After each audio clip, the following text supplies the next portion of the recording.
It's Amy Davidson. How are you? Just don't go out there. Thank you for being a fan. I appreciate it. Happy to say hi anytime. Take care. In a world where zombies, ghosts, serial killers, and vampires all exist, it's Nico, Brian, Mike, and Dustin, and they are all that stand between you and the films that could end the world. Welcome to the Don't Go Out There Horror Movie Welcome back, Podcast. everybody, to the Don't Go Out There Horror Movie Podcast. Just want to thank all of our fans and listeners. We really appreciate all support. You guys are awesome. Before we get into tonight's film review, I just want to give a quick shout out to our website, don'tgooutthere.com. My man Brian has done a fantastic job with the website. He's got it looking great. Everything about our podcast is on there. All of our episodes and interviews from episode 1 to our weekly release. If you want to check out all of our episodes there, maybe you have an office job, don't have access to your phone, you can listen on your desktop computer. We've done some incredible interviews in the past with some of the biggest names in horror, some of your favorite slashers, writers, directors. Check out our interviews if you haven't heard those yet. We got our store. We got some new T-shirts. Brian and Dustin have done some fantastic designs if you want to check those out. And we also have Shan's Etsy page attached as well if you want to grab a tumbler. And we also have our social media, Facebook, Twitter, Instagram, YouTube, and TikTok. We love interacting with our fans. We love, meeting new people. We love answering your comments and questions on the air. So definitely check us out on social media. And the last thing I want to shout out is our Patreon. We call it Blood Donors. We have the traditional monthly reoccurring kind. You're a big fan of our podcast, a big fan of our show. You want to help support us. That option is available. And we also have one-time donations. If you want to donate and, if you have a film review you want us to do, that option is available as well. All right, guys, let's jump into the film review. This is Brother Mike's theme. I'll just announce your theme for you, brother. He chose sequel month. I'm really excited for it. There's some really good picks. And starting off is Brother Brian's pick. Brian, you announce your pick and why you picked it? Yeah, I went with Quiet Place 2.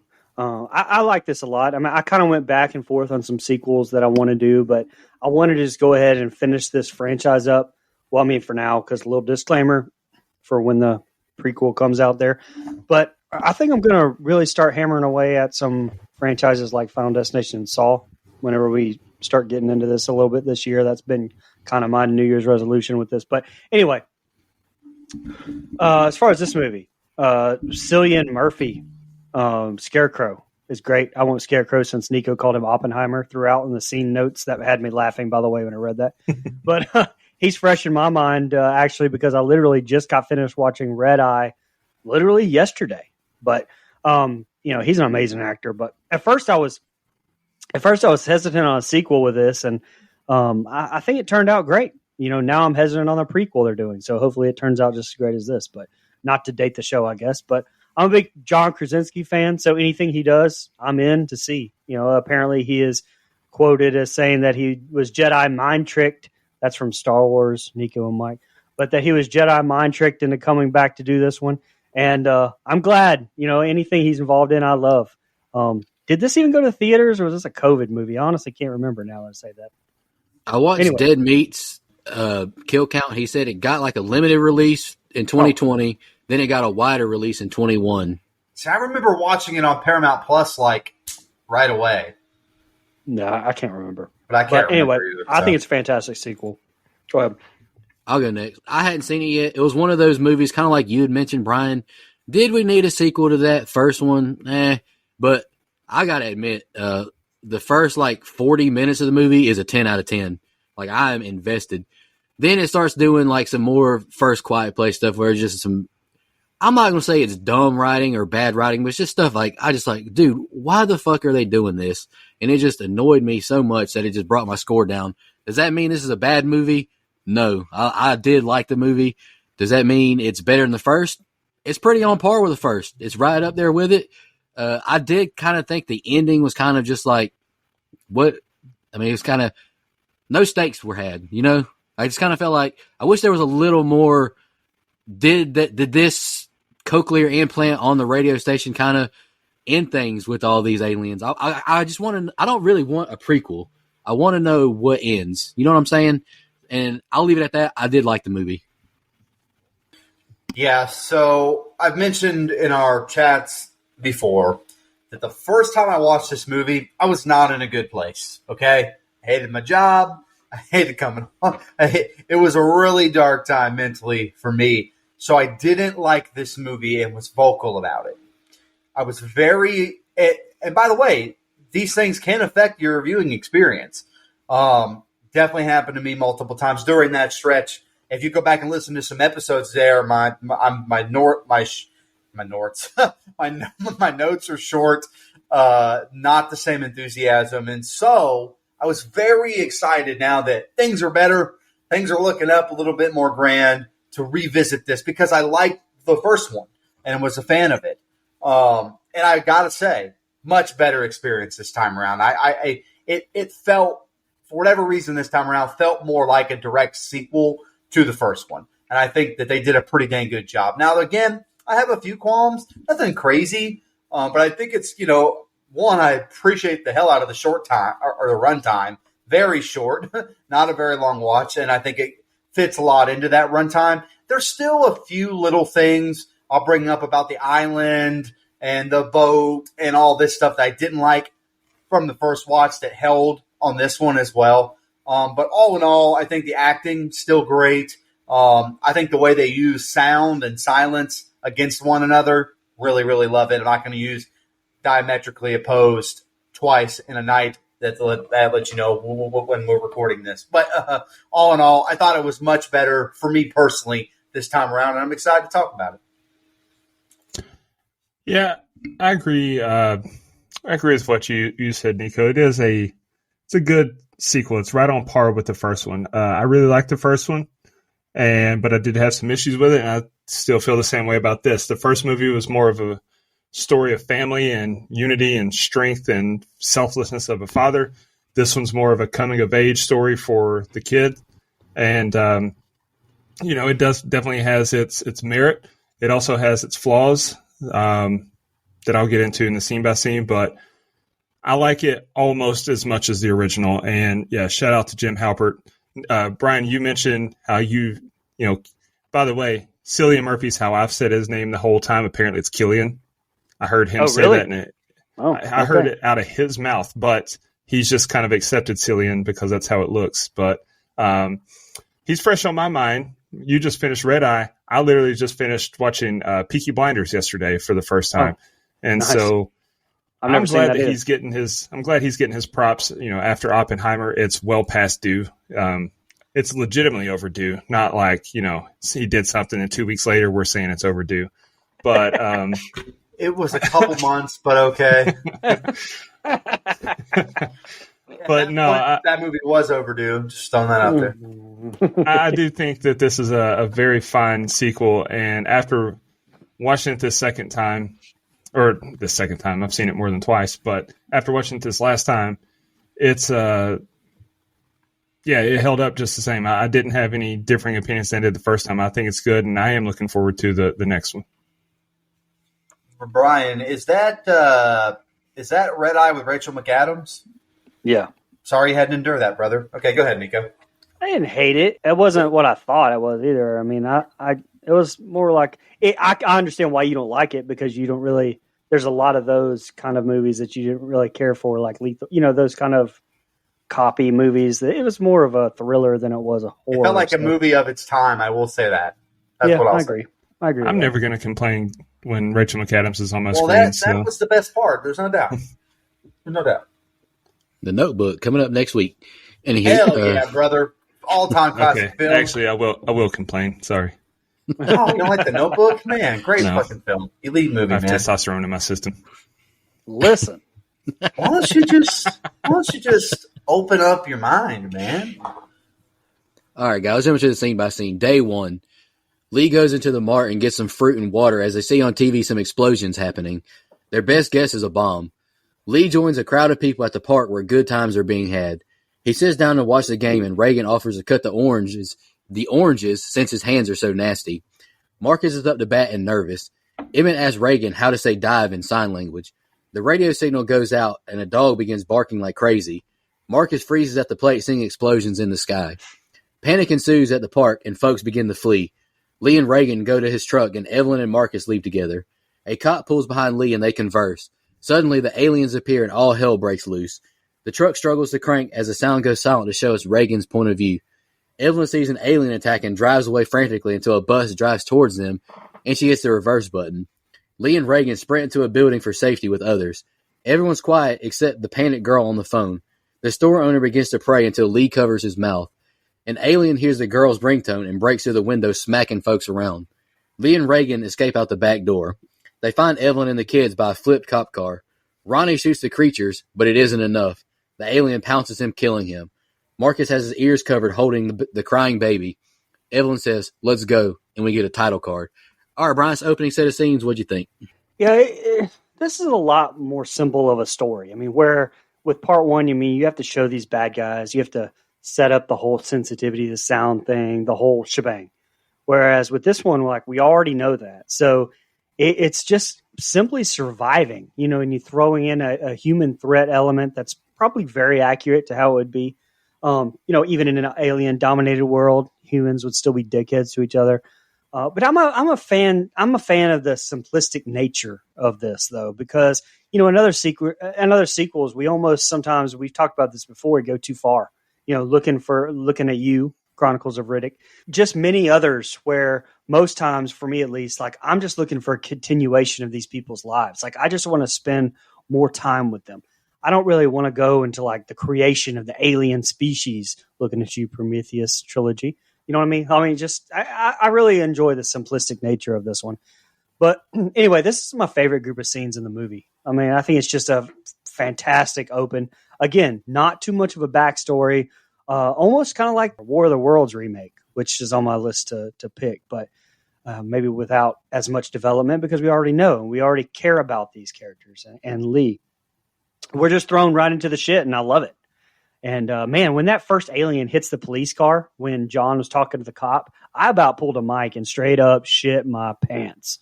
Like, and Evelyn driving backwards while that bus is coming straight on. And apparently, Blunt said she was sold on returning for the movie when she read John Krasinski's pitch for this bus scene. So, and according to John, in the opening town scene, like that he passes by Brody's Pizzeria, that was actually a nod to character Chief Brody from Jaws. And you can also see the space shuttle from the first film at exactly 1 minute and 51 seconds into this when he's going through the shop. And I like how the camera didn't pause for you to see it. It was a nice little Easter egg without, going like, look at this, motherfuckers. But just a great group of tension-filled scenes here at the start. And the great thing is that Evelyn, Lee, Reagan, Marcus, like, they're all going to survive. But you're still, at least I was, on the edge of my seat and almost juking and weaving and moving with them on the TV, trying to escape all this stuff. And, then the transition right into the end of the first one, I loved it. Yeah, I mean, they gave it away a little bit in the lead up to the film and some of the still shots and trailer that this part was going to be taking place before the events. But I still, was taken aback because, like I said, I was in such a bad place. The only other time I watched this, it didn't stick like it should have. But I really like this set of scenes quite a bit. First of all, let's get it out of the way. Emily Blunt, call me sometime. Okay, that's out. We're done. Let's move on. By the way, I am glad to see some real life representation of what an actual Little League park looks like, because these Taj Mahals these kids play in these days, that's not what I played in. I played in something that looked a lot more like this little thing. It looked like the lot that Hey Arnold and them made. I was like, all right, this is what real Americana looks like. If I saw the same thing in the sky that they saw, see, I'm the dumbass that would stay and keep looking at it instead of running like everybody else did. So I'd probably be one of the first people dead. I love that we're setting up some relationship stuff with Reagan and Lee. Again, we've seen the first movie. We know that that's like kind of an emotional point throughout the whole first film, because of what happened, and he sacrifices himself to save her. And so we know that at one point they were close until the death of their little brother, or so Reagan thought. But I mentioned it in my open. Something these films just do incredibly well is make the most out of silence.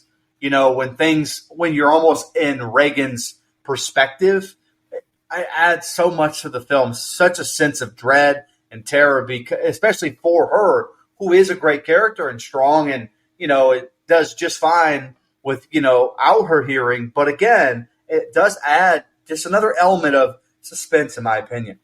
A lot happened in a short period, but I like the explanation of A, how the aliens got here, or whatever you want to call them, and B, I must ask one more time and continue into the first movie. Who the fuck has a baby in a time like this? That is some irresponsible ass shit. Okay, Dustin, go ahead.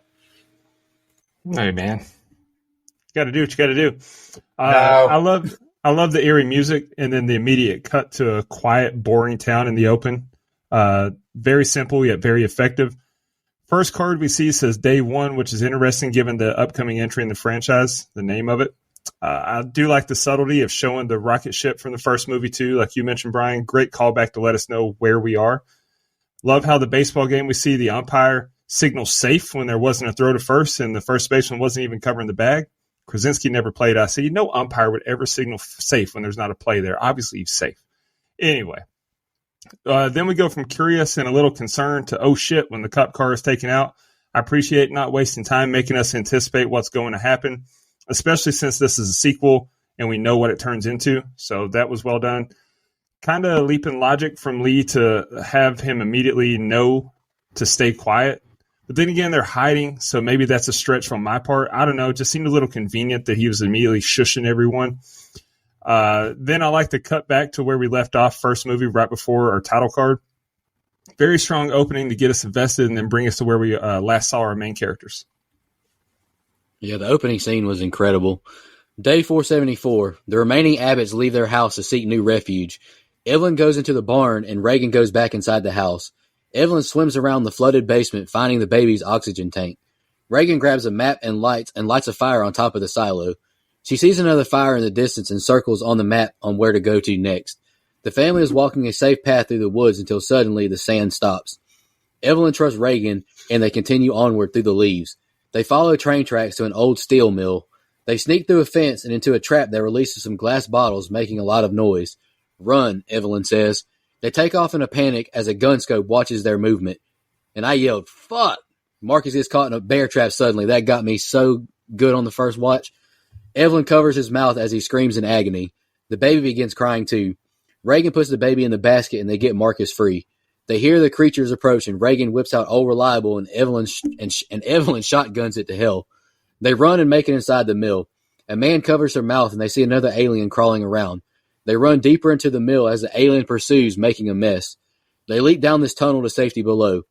Emmett leads them to a soundproof furnace they find safety in momentarily. His first words to them are, "You can't stay. There's not enough food or water." She asks to see his face. He says he can't help. She calls his name, Emmett, and shows she has a baby. She begs for his help. Alarm goes off and he opens the furnace door, letting oxygen in. He hands her some liquor to pour Marcus' wound and he lets out an agonizing scream. He's lying down now and Reagan puts headphones on him and turns the radio on. All right, Brian's next set of scenes, what'd you think? Intense. Yeah, and after that action-packed cold open, it does take you a second, at least me, to compose myself and get my bearings. I mean, you even have to kind of go, "Oh shit, that's right, Lee is dead." I mean, so you almost emotionally have to deal with that yet again because that was yesterday to them, so it's still raw. And like with that, it is a little bit funny because at least with Millicent Simmons, she looks a lot older. Anyway, but yeah, you kind of have to do like them with this whole situation that just happened and be like, okay, let's do this and let's go on this journey with them. I like how symbolic it is too when they reach the end of that sand. So okay, this is like Star Trek where we're boldly going where no one's gone before. There's my nerd shit. I'm back, baby. Got it in there. But the tension is right back here after just a touch of momentary peace because Evelyn has to not only deal with the baby, she can't keep quiet. She's only one set of eyes now. And we get Marcus get fucking Jigsaw snagged in that bear trap barefoot and then have to keep quiet. Like, great job, too, by Noah Jupe there. I think it's Jupe or Jupe. I think I'm going to go Jupe. I don't know. Their acting, and I feel like it was his one of two shining moments for him in this movie, acting wise. But despite all of this, we still, like, they were organized, they handle shit accordingly, and knock shit out. So I liked that. Now, the thing with Emmett, I almost wish he would have been kind of clean cut like Lee was in the open, because I think that would have helped us here see how much shit he's gone through, how like far he's fallen really in the last year and a half. But he looked pretty damn rough at the start in the cold open. So I don't know. I don't feel like there's a huge jump there to where we are now. So that would have been not really a nitpick, just something that I would have maybe changed and seen done differently. But some great camera work here, especially as Evelyn is running and the creatures on that ladder overhead. Like, great as always by John and his director of photography, Charlotte Bruce Christensen, who also did Emily Blunt's 2016 movie, The Girl on the Train, obviously in addition to the same role here in the first one. I love that this thing picks up right where the first one left off. I don't feel like enough sequels do that, by the way. I think we've talked about that on the show, actually, where a lot of sequels are just like, all right, here's the next chapter of this thing. But I really like when a sequel, as long as it's good and it makes sense, I like when a sequel just, all right, we left off here, now we're going here. And I know, according to people, that that's kind of common-ish in comic book films. I don't know. Not going to watch, so sorry if that's the case. But in horror, I don't see it enough, okay? Emily Blunt's feet have had more screen time in this franchise than Michael Myers had in Halloween Ends, man. I am tired of seeing this woman's feet. Quentin Tarantino would be going crazy. Hey, shout out to Brian, because right after that, after all the chaos, and they're walking out of the house after they've basically burned the house to the ground, and they're walking out, beautiful scenery shot. So shout out to Brian. I know he really took note of that and appreciated that, and that was a really good shot of the scenery. Great Appalachia country, man. Awesome stuff. Hey, that's all I'm saying. Loved it. I would have been dead on this part of the movie. If I hadn't already died, I can't walk that quiet. Can't. Impossible. I lump around like Shrek. I cannot do it. I boom, boom, boom everywhere I walk, so that would have never worked. But like you mentioned, this seems so fucking intense. They've already set the precedent to me that anyone can die in the family. Like, we've already lost 2 members of the family that we started with in the first film. And so I did feel like, man, this movie may have even more stakes involved. And so I thought it was intense. The fucking bear trap. I like Marcus. He's a fun character, but kind of, this is a really inconvenient time for you to fall in a bear trap. He kind of irks my nerves later. I shouldn't let a kid irk my nerves, but he does. But don't worry. It's Oppenheimer to the rescue. I'm just kidding. Look, he would have been a real coward not to reveal himself as Emmett. And I have a question. Sorry if I missed it, but what's the relation to Emmett? Friend? Somebody's brother? Just friend? Okay, that's what I thought. I would be so fucking drunk in this world. Like, I know they used the bottle of vodka on his wounds and he screamed, but I would have had to taken that to the head. Pause. And last thing, I understand the human spirit. I'm not so sure I would have gone through the trouble all these people are going through just to live.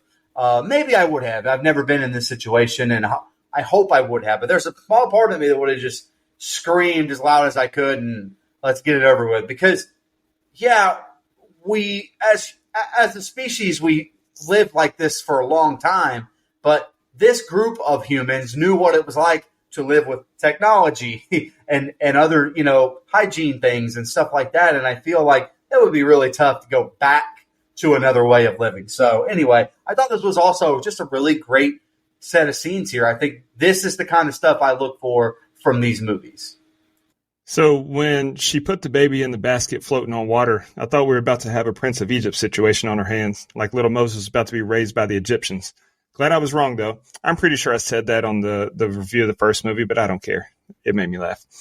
In all seriousness, though, it was cool to get another look at their home there on the farm, including the silo with the hole in it. Like, they could have easily taken the lazy route and just advanced us to where the family was leaving, but I'm glad they put in that little extra effort to take us back to where we left off. That went a long way with me. big time oh shit moment when Evelyn walked into the tripwire and the bottles fell. That was tense as fuck and added drama when we see that someone is watching them through a scope and then the kid steps in a bear trap. Like, holy shit, this whole stretch is just intense. Awesome seeing Reagan use her hearing aid on the fly like that to take out the alien. And then when the kids are grabbed by Emmett, this whole stretch is just great. I loved everything about that. Inside the furnace there, it's crazy to me that Evelyn didn't know who Emmett was. Like, Cillian Murphy has very distinct eyes. That mask didn't hide anything. Like, I knew immediately. But she's like, who are you?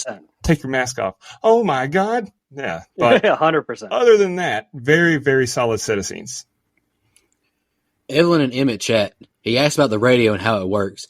Evelyn says the trap didn't reach the bone, but that rap won't last. She apologizes to him for his boys. He lost his boys on day one and his wife Nora 11 weeks ago to sickness. She asks about seeing Lee's flame and if she knew it was him. Emmett says the people now aren't worth saving. A song begins to play now on the radio, Beyond the Sea. Emmett says it's the same song that's played the last 4 months. Reagan questions why they never heard the song. It's the Valley. He never heard the song until he got to the mill. Reagan grows angry at Emmett, who tells him they have to leave tomorrow. Reagan and Marcus get into the furnace, and she says it's not just a song, it's a signal. They're telling us where to look. She shows them on the map where they need to go and her plan. She explains how she can weaponize the radio station to kill the aliens. Marcus begs her not to do this, and I thought it was a powerful moment between the kids talking about their dad. Marcus wakes up and finds a note, "Keep listening," on the radio. Reagan has left them and is following the tracks. Evelyn begs Emmett to go find her daughter. She cries, saying Lee is gone. He tells him his daughter is someone worth saving. Reagan makes it to an abandoned train car and explores it, finding decaying skeletons. She can't get a door completely open and reaches for a first aid kit. Jump scare as a skeleton falls forward. We see an alien in the train car now. She turns the noise on and grabs her gun. She shoots it, but doesn't deliver a fatal blow. Emmett shoots the alien just in time, saving her life. It's kind of a risky shot he took, but he did save her. The two exit the train car and run to the Spring Creek building. She doesn't understand the words that are coming out of his mouth. She tells him to enunciate. He says he's taking her back home, and she shakes her head no. I like this scene a lot, too. She asks for his help. She says, what home? She brings up his wife and says, you can do enough this time. All right, Brian's next set of scenes. What'd you think? You were right, man. That was a risky-ass shot. Like, he could have easily killed her. But I guess this combo here with Emmett and Evelyn is what I was referring to last set of scenes with Emmett. But, man, just watching Cillian Murphy, that's going to be hard for me to do. I've always called him Cillian, so that's going to be hard. But but just watching Cillian and Emily like work that scene, talking to each other, like the emotions that they can portray, despite, or in addition to the words that are speaking. I mean, I don't have to talk those two up. I mean, they're world-class actors for a reason. And Cillian's delivery of that line about the kind of people that are left aren't the ones worth saving. But then that coming back in the same set of scenes with her telling Emmett that if Lee was here, he'd tell him that his little girl is one that is worth saving. Good shit right there. Funny, Mike, that you said that you'd be dead last set of scenes, because I wrote here that, by the way, I'd be dead with haste, because all these motherfuckers either like waking each other up or just randomly covering each other's mouths. Yeah, I'm out. You better get your goddamn hands off my mouth. I mean, that's one of those irrational things too, where I'd like 100% do it to other people. But if you did it to me, I'm losing my fucking mind. Same with touching my neck. Don't touch my neck, but I'll touch your neck. Really weird. But, and can I ask why Reagan and Marcus have to get up in the middle of the night and into the furnace to not say any words about Reagan's plans? Like, she can sign, he can understand, and sign back. So what are we doing here? Maybe there's a light they were worried about waking people up with? I don't know. But, it's just it's a little convenient, too, that Reagan figured out the source of the signal somehow and where it's located. But I'll allow it. The rest of this, look, thank God Emmett came and saved Reagan, because I remember rolling my eyes and thinking, there's no way a deaf kid who is unaware of any sounds that she's making or any sounds around her is going to survive on her own. And she almost doesn't anyway, but I'm glad that they sent Cillian to help her. Okay. I'm glad they explained the radio thing to Emmett, because I didn't go back and watch the first film. I kind of forgotten how all that went down. Like, I remembered the fact that the noise kind of like stopped them because of the frequency or whatever. But I don't know, for whatever reason, I had like a black spot in my in my memory where I couldn't remember. See, there's a stutter for talking too fast. That's what I get. But I love this scene, man. This is good dialogue, great acting from Blunt here. Oh, and Simmons and Murphy, they're all great, honestly. And we're starting to peel back the onion of the character that is Emmett as well. Like, starting to get a little bit more layers to him, and I like it. Shout out, I meant to say this in my open, but Reagan is a great character too. She really comes across stronger in this movie than the first one. I think there's great character development. And low blow from Marcus about their dad, though. That's tough. They do a good job of still having things look like they did the last time a human was there or touched it or was standing there. Like, I really think they do a good job of showing what it would look like however many years removed from the world being run by humans instead of nature. And, one day nature will take all this shit back. I don't know, my laptop or my computer's already on its way out, but if it's still standing when vegetation will grow over it eventually. Nature will take this shit back from us at some point. Also, fuck them birds. That's really bad timing. I hate birds. I don't know if everyone knows this about me. Fuck birds. That they make a lot of noise for no reason. And in this setting, making a lot of fucking noise is really annoying. They're also not real. Hey, buddy, you had no idea how happy that would make me because fuck birds, okay? You ever seen a baby pigeon? Christ. Are we doing this? Don't You need ever seen a to. baby pigeon? I know why I haven't.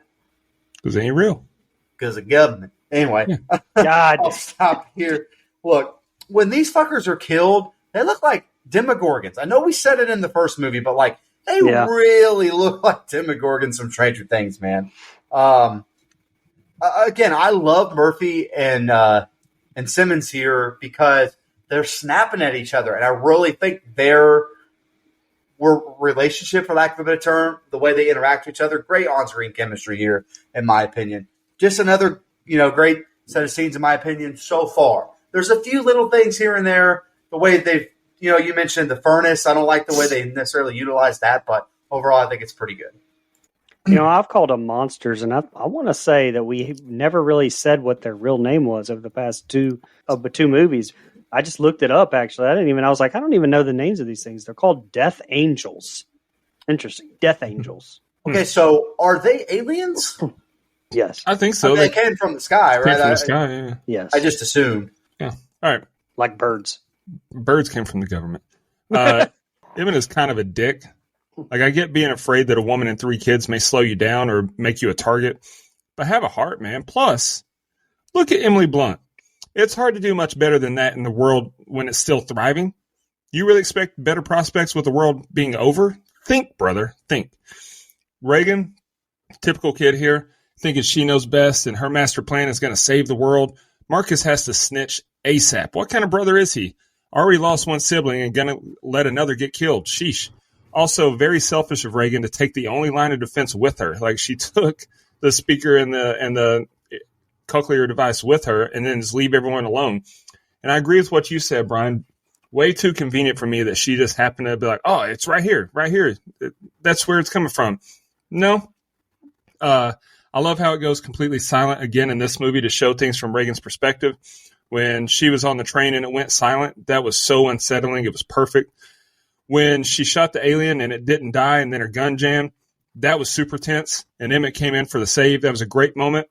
I will say, though, firing a gun like that from behind when she's in front of it, that's kind of dangerous. But it worked out.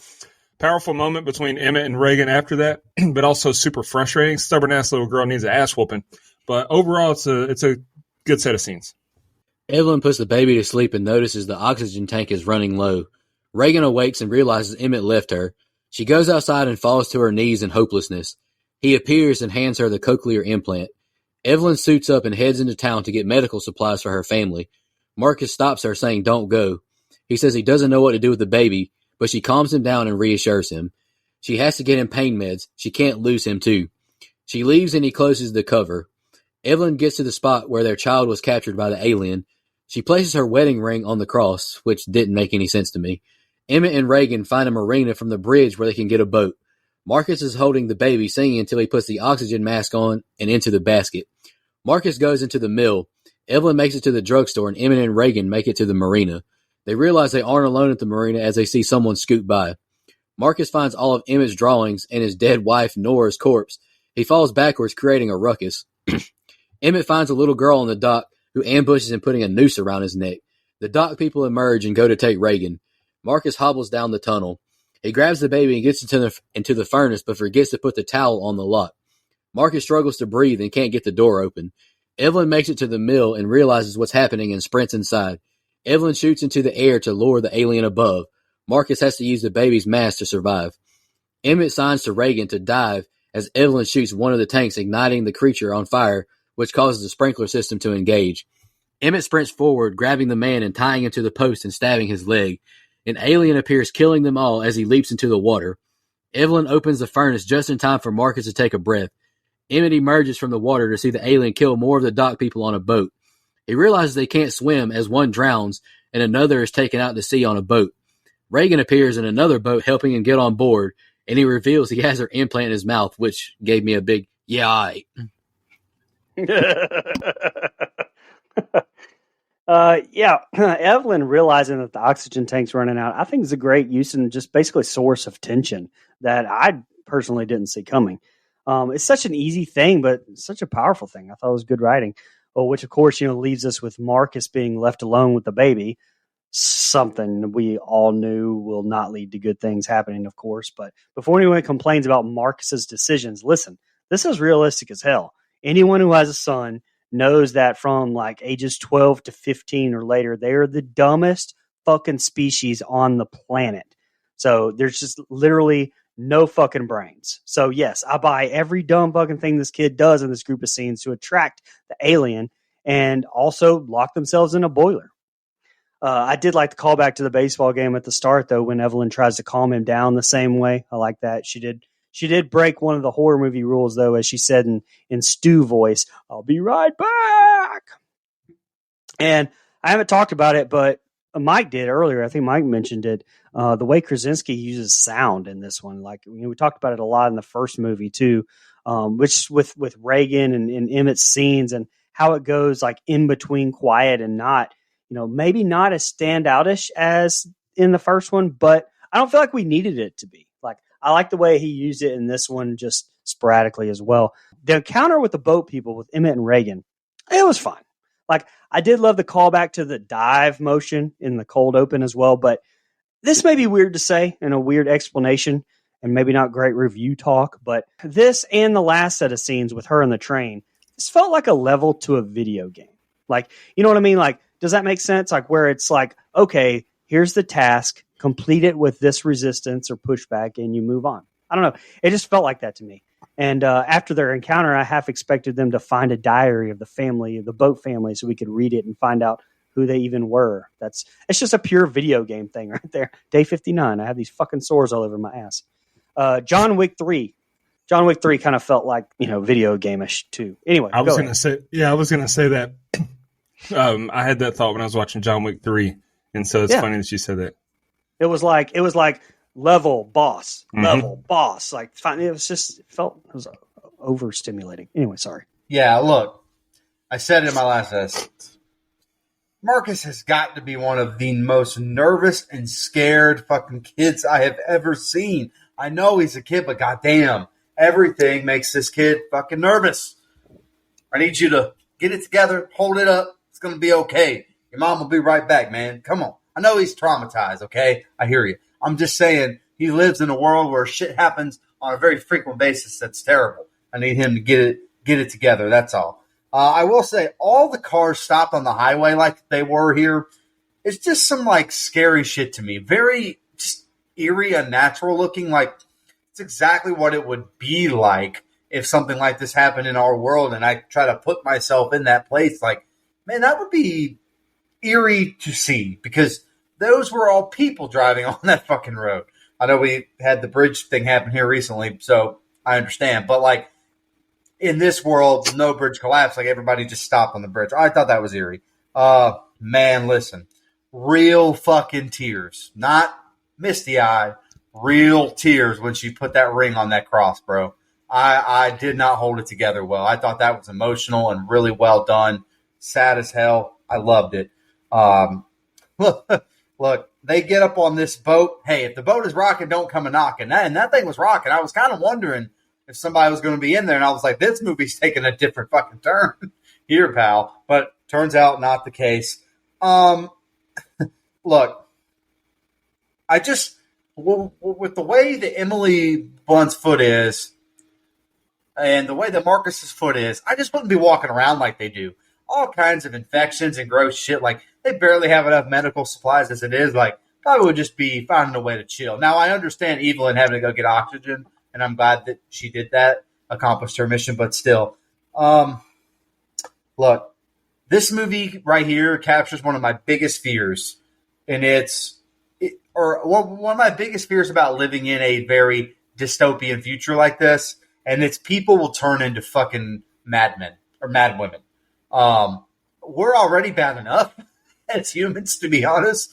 I can't imagine what it would be like without laws, without moral code, without ethics of some kind. And we are animals at the end of the day, and so it would get even worse, I would imagine. I think it would look a lot like this. I will say an effective shot of the monster as he like drops out of the barrel. I thought that was fucking great. I love that shot. I don't mind this scene with the boat stuff. I thought it was action-packed, badass. I think using the dive callback was great. The diving looked good.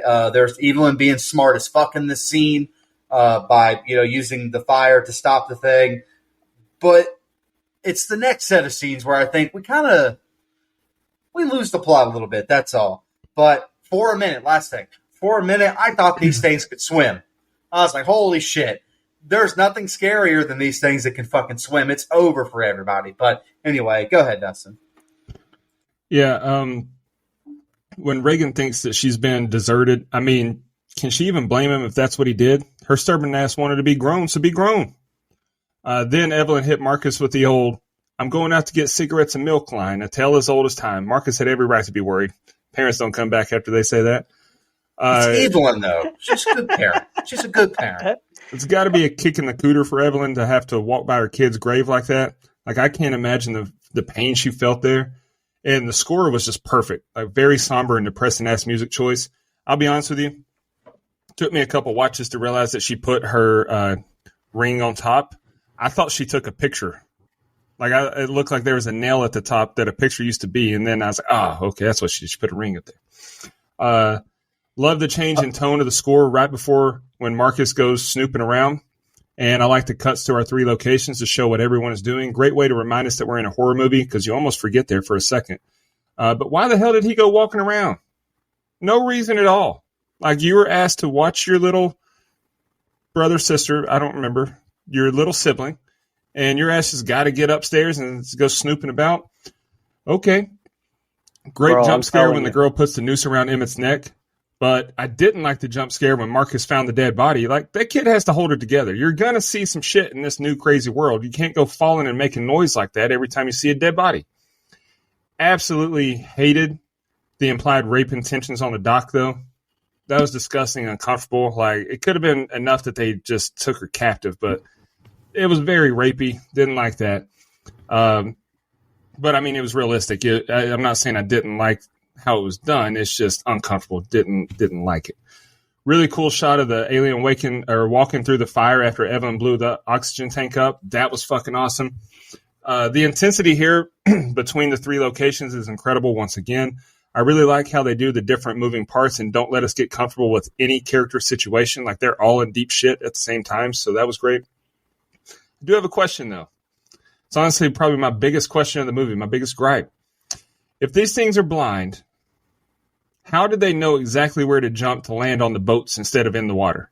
I kind of was thinking that too. Honestly, when they were jumping around, I was like, do they know? Because they also can't swim, we find out. So it seems too convenient that they would jump on the boats and be so careless around water. Like, that's a risk that they probably wouldn't take. I get that. I don't really like that. But overall, it's another good set of scenes. You know, it's funny you said you thought she took a picture. When you said that, I thought you meant like camera took a picture, not stole a picture. Yeah, I was not with the camera. I thought she grabbed a picture off of the cross and took it with her, because that's like as the camera scrolled up, it looked like there was a nail at the top, like a picture used to be there. So I didn't even notice the ring on top. The boat makes it to the island, and they find this village of survivors. They are welcomed and taken care of. Reagan eats a meal, and Emmett sits by a fire. And I don't know why they didn't give this guy a name, but Village Man brings him something to drink, and Emmett reveals it was Reagan who heard the song and figured it out. He tells Emmett his story and asks Emmett his story. He hands him the implant after saying he made this trip to give help. Emmett joins Reagan and says he'd agree to help. Emmett apologizes for doubting Reagan and says she's like her dad. He leaves and walks onto the beach to soak in the moment. He looks at drawings of his son until he hears odd noises. He sees one of the boats from the marina crashed on shore, and an alien has made it. He runs to the village to tell everyone. Suddenly, the alien appears wreaking havoc. Emmett grabs a boy and they make it inside. They hide the children in a closet, telling them to hush. Emmett, Village Man, and Reagan get in his car and they speed away. The alien catches up, leaping on the car, ripping through the convertible top. They manage to toss the alien off as they make it to the radio station. The Village Man gives Emmett the keys and says he's going back to his family, but he's snatched away by the alien. Emmett and Reagan make it inside, but the alien is hot on their trail. And that, Brian was thinking of those things, and the next set is the ending.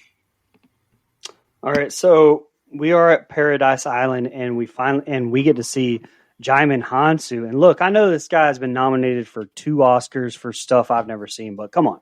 Gladiator, Blood Diamond, Karath in the MCU, and my personal favorite role of his, and I know one that Mike and Nico know him from, is the Wizard in Shazam. But I like the momentary feeling of, a little bit of a chill in the air anyway, after having that dual chaos the last set of scenes with, back in Freddy's boiler room and then the boat people. But yeah, like getting to hear Djimon and Killian exchange dialogue feels like a blessing on its own. And it almost makes up for what I thought was kind of a cheap way to put them in danger. You mentioned them jumping from boat to whatever, but the fact that this wrecked boat made its way on shore, like that's another thing that definitely felt like very zombie video game-ish, or at least kind of a cheap way to get them there. I don't know. I didn't really care for that little plot point. Some great kills though, and it almost felt like we were watching a completely different movie for a minute before we cut back. I mean, it's almost like Jurassic Park where they finally get back to the paddock and the 2 kids are there and then the raptors show up. It's almost like a completely different feeling until we get back to the boiler, which how fucking long have they been in there for, by the way? I mean, Jesus Christ, like they used an entire bottle of oxygen. Like why? Because we've seen before earlier in the movie when these things, they left pretty quickly. I mean, they left quick enough time for the little stopwatch to go off. So unless I was missing something, I don't know, they were hanging around. But regardless, we're back to the dual chaos, the dual tense moments again, heading into the next set of scenes. All right. So upon my first watch, them going to this island really bugged me. Like it kind of felt like we jumped the shark a little bit. And even though it makes narrative sense that like a few boats got away, there was something about separating our main 4 characters here, separating them and having them both go on like their own adventure. It's like pick your own adventure, which I don't mind the dueling scenes back and forth with each other, but there was something about them physically getting on a boat and going somewhere else that really just bugged me. I don't know why. It didn't bother me as much this time around. It still feels a little silly, but it is kind of nice for a moment to get like a period of grace. No chaos is happening. Nothing crazy is going on. Everyone feels pretty good, feels pretty calm. But yeah, I like the fact that it showed a different side of humans, because these humans found a way out and they've been kind of doing their best ever since. And I thought that was nice. And I do like the exposition of how people got to the island. Just not my favorite part of the plot, I guess. I'm still not a big fan. Again, we have people on this island that, my man Emmett here lost everything. I mean, literally everything. And he still has the will to live. I cannot guarantee that I would feel that same way So shout out to him, okay, because he's lost his wife, his boys, his house, his everything, and he still has a will to live. And not only that, help people live. Preach. That takes some serious strong will. I really like the character of Emmett by the end of this film. Big fact. It kind of looks like those fuckers drove a boat over here. Like, I know that's not the case, but it really looks like, not to mention they can't see, they hate water. Looks like these motherfuckers rode the Thunder in Paradise boat over here, motherfucker. Hey, I mean, if Michael Myers can drive across country. Yeah, you're right. Hey, if Hulk Hogan can drive a boat in a movie and television show, so can the Demogorgons, okay? But I really do like this part because what a turn of events. This is all nice and quiet and tranquil, and here come these fucking aliens again. And if you're one of the people that were on that island living their best life, you have to blame these boated motherfuckers because they're the reason they're here, okay? So I would feel a little bit of guilt and shame for bringing those things here, in my opinion. Just, wow, man. Ton of chaos in this set of scenes. I liked it by the end. Don't like where it necessarily takes place, but I liked it by the end. So, yeah, seeing these people living normal lives unbothered is such a mindfuck, like Houseway. And then, Brian, you mentioned it's great seeing Djimon Hounsou. Love him. Fun fact, Brian Tyree Henry was originally cast in that role, but dropped out due to scheduling conflicts, and Djimon was added when the movie was already in production. So there's that. Touching moment between Reagan and Emmett on the gazebo, but am I alone in thinking they're a little too cavalier and carefree about Evelyn and the other kids? I mean, shit, get back to your family, sister. Have some urgency.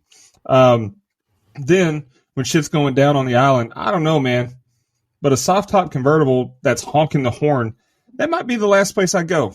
I don't know if I'm getting in that car. What the fuck you doing? But I don't have a lot on this set of scenes, but that doesn't mean they're bad, though. All right, guys, here's the ending. Evelyn opens the furnace door for oxygen as Reagan attempts to climb into the DJ booth of the radio station. She makes it in safely and creeps towards the mic.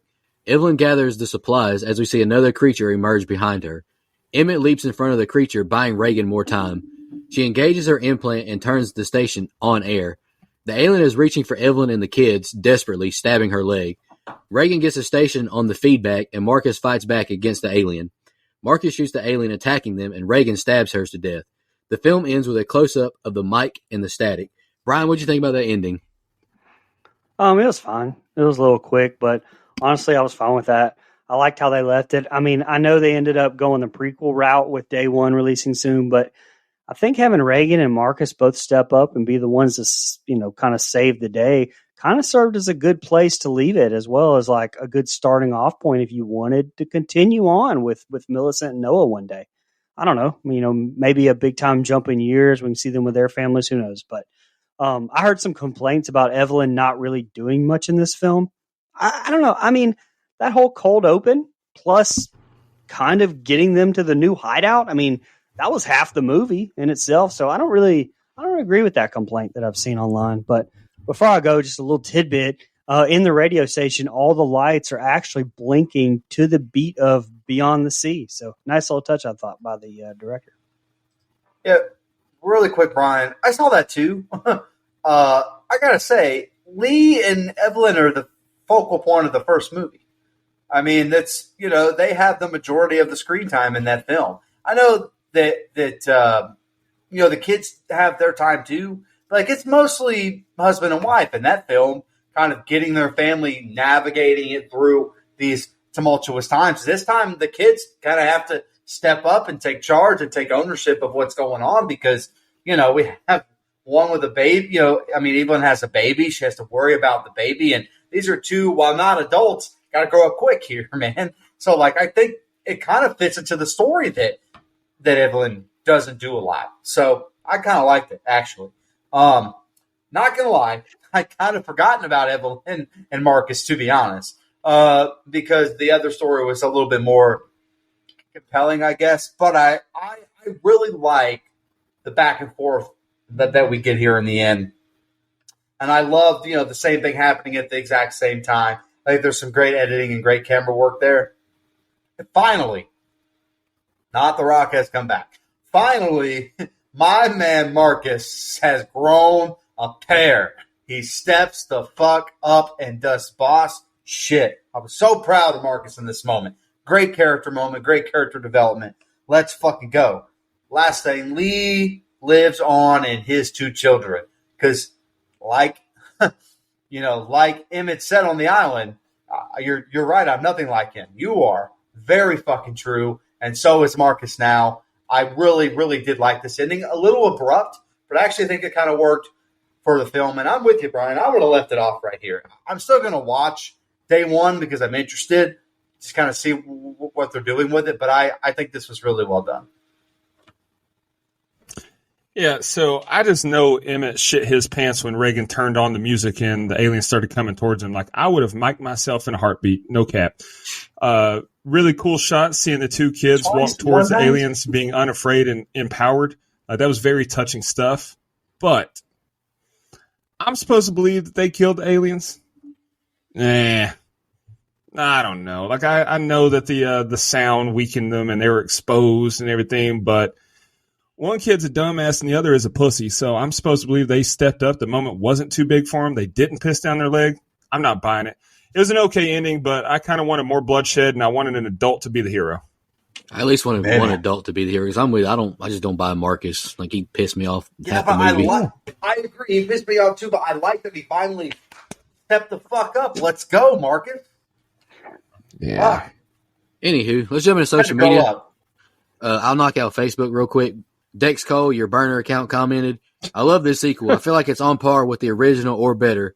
I mean, it has Oppenheimer in it. It's got to be good, right? With some laughing emojis. There you go. I like that. He's the bomb. Kevin's Hey yo. You're fired. Kevin Scanlon commented on Instagram, I absolutely love this film. It answers a few questions from the first film, and the performances took a step forward. Cillian Murphy was especially great in this one, as was the daughter. Great pick, Brian, with 3 fire emojis. It was a good pick. I liked it. I hadn't seen it. And then our friend of the show, our buddy Steven Rodriguez, commented, of the 4 hosts, who would be the first one to make noise and be eaten? Mike. It's definitely Mike. It's 100%. Mike. Oh, 100%. I told you that. No, I can't be that quiet. No, I was just kidding, but it would be me, pal. Me personally, Cover my mouth and it'd be me. Me personally, I learned from Lil Wayne a long time ago. Real G's move in silence like lasagna. So, Jesus Christ, I'd be safe. Heyo. I'll do X now. Mookie said, not really a fan of this franchise. The first one was fine, but I didn't need the sequel. I don't need the prequel. The more they make movies, the less I care. And then, wow. I mean, that's pretty scathing remarks there, Mookie. Lighten up. No, I'm just kidding. I get that.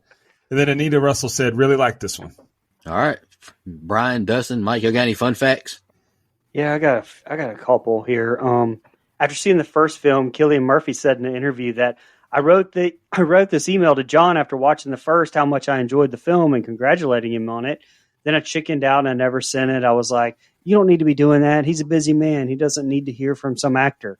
Boom. 1 year later, he's cast as a lead in the sequel. So I thought that was pretty cool. Excluding the cold open flashbacks in the start of both films, the events of the first film and this film take place over only 5 days, which kind of speaks to the point of what we were talking about earlier. Like, I kind of get the kids not stepping up because it's not like you over 2 or 3 years of them like learning this. It's over 5 days. So it's kind of a drastic difference between how they were in the first movie and how they were in this one. So I do agree with that a lot. I got a couple here. And Mike, I know you're going to get into the budget, but the film's budget was 3 times the size of the first films. So that's crazy. In an early scene, I love this one. The map shows the coastline next to Stamford, Connecticut, which if you're familiar with John Krasinski, Jim Halpert did a stint in Stamford, Connecticut. And so I thought that was awesome. There are no lines of dialogue in the last 17 and a half minutes of the film. So that's crazy. And then despite being one of the main cats listed, John Krasinski has less than 10 minutes of screen time. You want to hear some funny behind the scenes is I read that same fun fact about the 17 and a half minutes, except I guess I wasn't reading correctly. My brain wasn't working. I read that as the first 17 and a half minutes. And I went, well, that's bullshit because I know they fucking talk in the first part, so I just deleted it. The budget for the first one, which Dustin mentioned, was actually $17 million. The budget for A Quiet Place 2, somewhere in between, this is official numbers, $55 to $61 million. That's a big fucking difference in budget. The box office for this film, and we talked about its weird releases, so it's kind of hard to nail down an exact number, but $297.4 million is what this movie grossed. Wow. Just think of the Pooh Blood and Honey movie that they could make for $57 million. Holy Sorry, shit. brother.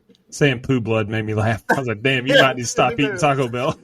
Damn. You got blood in your stool, buddy. You need to go to the hospital. I mean, you are getting old, so I'm not surprised. God damn it, Mike. Mike, me and you are the ones with the intestinal problems. Yeah, but I've already confronted mine. All right, guys, coming to our favorite kill, least favorite kill in the rating. I'll just kick us off. Favorite kill, I'm gonna go with the guy, the doc guy who Oppenheimer grabs. I'll go with him just because I hated that guy. I needed to see him die. Least favorite kill, I'm gonna go with Village Man. Like I felt like he was underused in the movie, and it was just so abrupt. Like they could have let him survive at least. He had such a small role. Goodness gracious. Anywho, I'll get into my rating now. I like this movie. I had fun with it. Like I mentioned at the beginning, the first 40 minutes or whatever, once they get to the mill, man, I'm invested. Like it was really, really good. It was full of action, well paced, a lot of tension, some oh shit moments. When Marcus steps in that bear trap, on my first watch, I legitimately went shit. It freaked me out. Like I was like he's a goner. I thought he was a goner. Like how do you? Then the baby started crying. I was like, if I was Evelyn, I would have just lost it. Like I'm really surprised they survived through all that. I really love I really love the first 40 minutes. But then Marcus, I hear Brian. You have a son in that age, so I hear you, brother. I hear you. They're fucking morons. But this is day 474 of this crap. Just listen to what your mom. You had no business going into the mill. You created so much havoc for everyone that was not needed. You didn't close the damn furnace right. The girl just leaving. I mean, it was important, but like she caused a lot of trouble too. It was like we discussed in the first one. It's like, why would you have a baby in this time? Like, bruh, this is not the dude. Have you seen her? Anywho, I gave this movie the exact same rating as the first one, 7.75. They're both equally rewatchable. They're both good movies, but they got some writing issues that I got problems with. I'll go ahead and knock mine out real quick. My favorite kill, look, I don't know, man. They're all pretty similar. Alien swipe and a kill. But I'll say the rapey bastard on the dock, he deserved it. I agree with you, Nico. Least favorite kill, could have gone with any of the off-screen kills that resulted in the bodies that we see scattered about. But I'll say the last two aliens. I just have a hard time believing these weak-ass kids took them out like that. Like, I get the sound stunned them and all, but still, I just don't really like that. Final thoughts in the rating. It's a good movie as far as John Krasinski really knows how to write some tension. Like, it was amped up at the perfect moments. I like how the moving parts all had their equally tense moments and great heightened drama. But the leaps in logic in this movie take away from it some. The aliens not being able to swim or see, but they're jumping on boats and stuff. Okay. The Reagan just being like, oh, the sound's coming from here. Let's go save the world. Okay. The dumbass kid getting up in the middle of the night and walking around and causing all hell to break loose. That was just frustrating. That's believable. It just still frustrated me. Biggest problem with this franchise, honestly, is I think the aliens kills are kind of lame. Like they just swipe at them and they're dead. Like I wish they did something else, like bite their fucking heads off or something. I don't know. But it's still a good movie. I bitched all that much just to say that I think it's a good movie. Slightly less good than the first one. I give it a 7.25. All right. I didn't have a favorite or least favorite kill because I thought they were all pretty same and generic. I didn't see anything special about them. So the first one had some good ones, but I didn't think this one really had anything to write home about. I like the movie. I really do. I've come a long way since the first time I saw the film, where I went away not liking it for whatever reason. I don't even know that version of Mike anymore, man. I don't know who that was. Who was that man? Okay. this is a different day. I enjoyed the film. I think there's still some problems with it. I talked about the island stuff, but short runtime, very suspense filled. Like Dustin mentioned, Krasinski knows how to fucking write those things, man. And the way they use the sounds around them and the lack of the sounds, I think is fucking brilliant. Great cinematography, the acting across the board, even from the kids, actually, especially from the kids, I think it's really, really damn good. So that kind of ups it in points, in my opinion. Can't believe I'm doing this because if you had asked me around that time, I would have given this movie around a 6, maybe 5. I'm a little generous. I'm going to be a little generous here as well. I'm going to give this movie an 8. Oh, okay. My favorite kill, the doc guy as well. So I thought the stabbing the knife in his leg, I thought it looked great. It looked really real. My least favorite kill, I wrote Lee. Still Lee from the first one. Like, I'm not over it. I'm still upset about that. So unnecessary. Yeah. But I thought it was a great sequel, good sequel. I'm excited to actually, see one day when the prequel comes out. I have no idea what to expect. I may wish they'd left it alone, but I don't know. I'm sure we'll cover it at some point. I gave the first one way back on episode 156. Don'tGoOutThere.com or wherever you find your podcasts. But I gave the first one a 9. I think this one's a solid 8 in my opinion as well, Mike. That gives us a composite score of a 7.75. IMDb has it as 7.2, so we're pretty close there. That's Rotten not bad. Tomatoes, this movie is certified fresh, 91%. Nice. Damn, 91%. Another complaint I had was Cillian Murphy.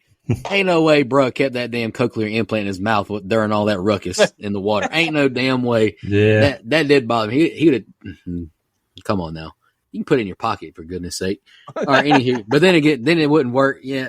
All right. It didn't work for me. Anywho, let's shout out our blood donors. Good pick, Brian. I really liked it. Christina Tower, Final Girl. We're going to be doing her pick in a few weeks. The Mist. Camper Level Reoccurring, Clayton J, Nina, Michelle Mirza, the Horror Movie Crew podcast, Alex Seligson, and Michael Evans. Camp Council Reoccurring, Edwin Hernandez Gunn, Joe Swinford, Shan, Adrian Aiello, Karen, Brian Samick, Andrew Ferguson, Matt Strickland, Brooke Maley, Thorne David Phillips, Heather Superdoc, Jennifer Davis from a Too Close to Home pod, and a new blood donor, Marnie McLean. Really appreciate y'all's donations. It means a lot to us. Takes a big burden off of us. Helps us pay these bills. It's not free. It means a lot to us. We really appreciate it. Mike, you want to announce your pick for next week? Sequel month. Man, when I made this pick, man, that wasn't me. That was Hedwig. I'm just kidding. I chose the movie Split, which, by the way, for having this be sequel month, my pick, I was kind of confused on if Split was even a sequel. That wasn't a stutter. That was just like a lapse of thought there. Like a robot, like brain shutting off. I'm so fucking tired. But I chose the movie Split. I'm very excited. I haven't watched it in a long time. I loved it the first 2 times I saw it. I thought it was great. And I'm looking forward to it. I will say what I was going to say is I was confused on is it actually a sequel? But I asked my co-host. They said absolutely to Unbreakable. So Of course. here we are. Absolutely. And I'll be doing the scene by scene for that one, so pray for me. It won't be me, thank God. You got it the week after, brother.